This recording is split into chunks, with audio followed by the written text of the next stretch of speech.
네, 지금부터는 이번 주말을 뒤흔든 이태원 클럽에서 시작된 코로나 집단 감염 소식을 집중적으로 전해드리겠습니다. 관련 환자가 나흘 만에 54명으로 훌쩍 늘었는데요. 서울시와 용산구가 클럽 5곳을 특정하고 여기 갔었던 약 5,500명을 쫓고 있습니다. 더 이상의 확산을 막으려면 이 사람들을 최대한 빨리 찾아내 검사를 받게 해야 하는데 약 2,000명이 연락이 닿지 않고 있습니다. 전화번호를 가짜로 적었다고 합니다. 먼저 이상엽 기자입니다. 이태원 클럽 관련 확진자가 갈수록 늘고 있습니다. 이태원 클럽 관련된 확진자는 54명입니다. 추가적인 접촉자 조사와 감염원에 대한 역학조사는 계속 진행 중에 있습니다. 특히 확진자 54명 중 30%는 증상이 없던 걸로 확인됐습니다. 지역별로는 서울 30명, 경기 14명, 인천 6명, 충북 2명, 부산과 제주 1명씩입니다. 이 중 클럽을 직접 방문한 사람은 43명, 이들의 가족과 지인, 동료는 11명입니다. 지난 6일 용인에 사는 29세 남성이 처음 확진 판정을 받은 지 나흘 만입니다. 앞서 서울시는 이태원 클럽 3곳을 다녀간 사람이 1,500명쯤 되는 걸로 봤습니다. 용산구는 여기에 2곳을 더해 5곳을 특정한 뒤 방문자 명단 파악에 나섰습니다. 그 결과 지난달 30일부터 이달 5일까지 이태원 클럽 5곳의 방문자는 5,517명. 방역당국은 이들에게 일일이 연락해 외출 자제를 요청하고 검체를 채취하고 있습니다. 3,535명은 연락이 닿았습니다. 하지만 1,982명은 전화번호를 허위로 적은 걸로 파악됐습니다. 서울시는 경찰과 협조해 신용카드 사용 기록을 확인하는 등 소재지를 추적 중입니다. JTBC 이상엽입니다. 추적을 어렵게 하는 요인은 또 있습니다. 클럽에 있었던 사람 중엔 외국인도 있는데 아무래도 언어적인 문제 때문에 추적하기가 쉽지 않다는 겁니다. 또 온라인에서 성소수자에 대한 비난이 이어지면서 관련 장소를 방문한 사실을 숨기려 할까 봐 이건 역시 걱정되는 상황입니다. 정부는 방역에 도움이 되지 않으니 비난을 자제해달라고 당부하는 동시에 최대한 개인정보를 보호하며 조사하겠다고 약속도 했습니다. 박지영 기자입니다. 이태원 클럽 확진자 54명 중 외국인 확진자는 4명으로 보입니다. 어제보다 수치가 늘진 않았지만 아직 안심하긴 이릅니다. 문제는 외국인 방문자 추적이 어렵다는 겁니다. 외국인들 연락처를 미기재한다거나 제대로 기재하지 않다거나 아니면은 언어적인 문제 때문에 의사소통이 좀 어렵다거나 이런 문제. 확진자 발생과 동선 같은 방역 정보를 알려주는 긴급 재난 문자에도 외국어 번역이 제공되지 않습니다. 오늘 방역 당국은 속도전을 강조했습니다.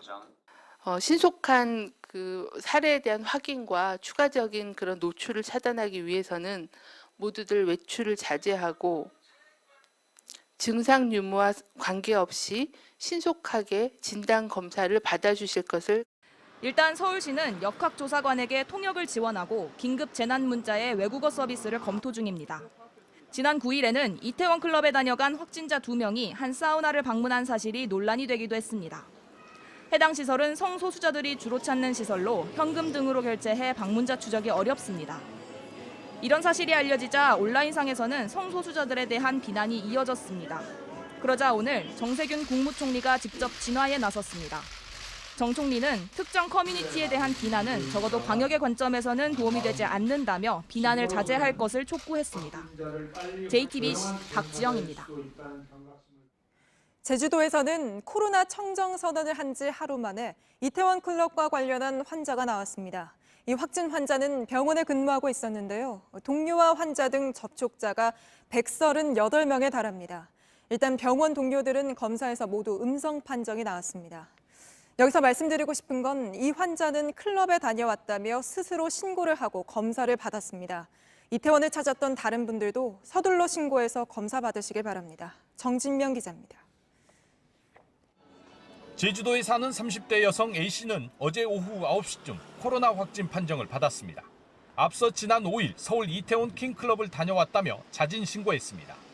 해당 클럽은 경기도 용인 66번째 확진자가 다녀간 곳입니다. 제주시에 있는 병원에서 피부관리사로 일하는 A씨는 무증상 상태로 지난 7일부터 사흘간 근무했습니다. 이때 접촉한 사람만 138명에 이릅니다. 다행히 직장 동료 11명은 검사 결과 모두 음성으로 나왔습니다. 의사와 동료 직원 1명이 고열 증상이 있었지만 음성 판정을 받았습니다. 이들에게는 2주간의 자가격리를 통보하고 1:1 모니터링을 진행하고 있습니다. 또 A씨가 일하면서 직접 접촉한 방문객 127명에 대해서도 자가격리를 통보했습니다. 구조사 시술 자체가 마스크를 서술하면 되는 사항이다 보니까 아마 거기서 좀 문제가 있을 것 같습니다. 방역 당국은 A씨의 진술과 CCTV 분석을 통해 대부분 동선에서 마스크를 착용한 걸 확인했습니다. 하지만 A씨가 이용한 식자재 마트나 A씨와 같은 시간에 버스를 탄 도민들 중 코로나 감염이 의심될 경우 곧바로 신고해 줄 것을 당부했습니다. 제주도는 지난 8일 확진자가 모두 퇴원했지만 하루 만에 다시 감염자가 나왔습니다. JTBC 정진명입니다. 어제 서울시에 이어 오늘은 경기도와 인천시가 모든 유흥시설 영업을 사실상 중단하라고 명령했습니다. 수도권에 있는 모든 클럽, 노래주점, 이런 유흥시설에 이제 사람들이 몰리지 못하게 된 겁니다. 여기서 더 나아가 경기도는 이태원 클럽들 갔었던 사람들은 다른 사람과 만나지 못하게 하는 행정명령도 내렸습니다. 김도훈 기자입니다. 이태원 클럽 방문자를 중심으로 집단 감염이 확산되자 이재명 경기도지사가 오늘 긴급 행정명령을 내렸습니다. 확진자들의 직장과 병원, 군부대 등을 중심으로 2차 감염이 나타나자 영업을 멈춰달라는 권고만으로는 부족하다는 판단에 따른 겁니다. 적용 대상은 클럽과 노래주점, 룸사롱 등 유흥주점 5,500여 곳을 포함해 감성주점과 콜락텟 등 경기도 전체 유흥시설 5,700여 곳이 해당됩니다. 명칭을 불문하고 모든 유흥주점과 일반 음식점 중에서 감성주점 그리고 콜라텍에 대해서 오늘부터 2주간 집합금지를 명합니다. 유흥시설에 사람이 모이는 것을 제한하는 집합금지는 사실상 영업중지 명령입니다. 기간은 오늘 오후 6시부터 시작해 오는 24일 일요일 밤 자정까지입니다. 경기도는 서울시와 달리 기간을 2주로 한정한 것에 대해 사태가 진정되지 않는다면 계속해서 명령을 연장하겠다고 밝혔습니다. 인천시도 2주간 집합금지 명령을 내리면서 유흥시설 이용 제한이 수도권 전체로 확대됐습니다. 만약 어기면 감염병 예방법 위반으로 업주와 이용객 모두를 300만 원 이하 벌금에 처합니다. 경기도는 위반 업소에 대해선 형사처벌과 함께 방역에 들어간 비용 등도 청구할 방침입니다. 또 이태원 클럽 6곳과 강남구 논현동 수면방을 다녀온 사람들이 다른 사람들과 만나는 대인 접촉 금지 행정명령도 내렸습니다. JTBC 김도훈입니다. 이렇게 수도권 클럽들 다 문 닫게 됐으니 지방으로 원정 가자는 이야기도 일각에서 나온다는데요. 여기서 잠깐 사진 몇 장 보고 가겠습니다. 어젯밤 부산 서면 일대 클럽 모습입니다. 대형 화면에 간격을 유지하고 마스크를 쓰라는 안내문이 떠 있습니다. 하지만 화려한 조명 아래에선 사람들이 이렇게 몸을 밀착한 채 춤을 추고 있습니다. 마스크는 턱에 걸쳐놓기만 하고 제대로 쓰지 않았죠. 클럽 입구에는 긴 줄이 생겼습니다.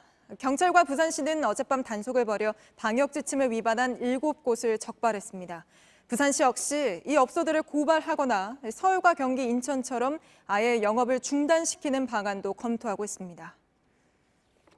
이태원 클럽과 관련한 확진 환자 중에는 카카오뱅크 콜센터 직원도 있었습니다. 지난 3월 구로 콜센터에서 집단 감염이 일어났던 만큼 우려가 커지고 있는데요. 이 환자와 함께 일한 직원들도 검사를 받았다는데 지금쯤 결과가 나왔는지 보도국 연결해 알아보겠습니다. 자, 조보경 기자, 환자와 함께 일했던 직원들 대부분은 다 검사를 받은 거죠? 검사 결과가 혹시 나왔습니까? 네, 확진자와 같은 층에서 일한 직원은 모두 66명입니다. 어제와 오늘 이들 대부분이 검사를 받은 걸로 파악됐습니다. 또 콜센터 직원들 외에 해당 층에서 일한 미화 노동자와 보안 요원 등 24명에 대한 검사도 진행 중인데요. 제가 방송 직전까지 관계자와 통화를 해봤는데 이들 모두에 대한 검사 결과는 아직까지는 나오지 않은 걸로 보입니다. 이르면 내일부터 검사 결과가 나올 걸로 보입니다. 카카오뱅크는 이 건물 4개 층에서 여러 위탁업체를 통해서 상담 콜센터를 운영해 왔습니다. 마스크를 쓰고 또 뛰어앉기를 하는 등 방역 지침을 준수해왔다고 밝혔습니다. 다른 층 근무자들까지 합하면 콜센터 근무 인원은 약 270명 정도입니다. 회사 측은 확진자와 다른 층에서 근무한 직원들은 본인이 원하는 사람들에 한해서만 검사를 받게 하고 있다고 밝혔습니다. 다만 어제부터 4개 층을 모두 폐쇄하고 모두 원격 근무하도록 했습니다. 해당 건물은 지하 4층 또 지상 20층으로 다른 사무실과 또 상업시설도 많은데요. 저희 취재진이 오늘 직접 건물에 가봤습니다. 건물 자체가 폐쇄된 상태는 아니어서 일부 출입은 가능했습니다. 해당 건물에서는 오늘도 방역 작업을 진행하는 모습을 볼 수 있었습니다. 지금까지 보도국에서 전해드렸습니다. 전해드린 대로 이태원 클럽에서 시작된 집단 감염이 심상치 않은데요. 정부가 아이들 등교시키는 문제에 대한 입장도 내놨습니다. 아직은 역학조사 초기 단계로 한계가 있어서 지금 당장 연기할지 말지 결정하는 건 어렵다며 앞으로 2, 3일간 상황을 살펴보겠다고 했습니다. 또 학교 현장 의견을 들어 연기 여부를 결정하겠다고도 했는데요. 앞서 정부는 오는 수요일부터 고등학교 3학년을 시작으로 초중고교 등교 일정을 밝힌 바 있습니다.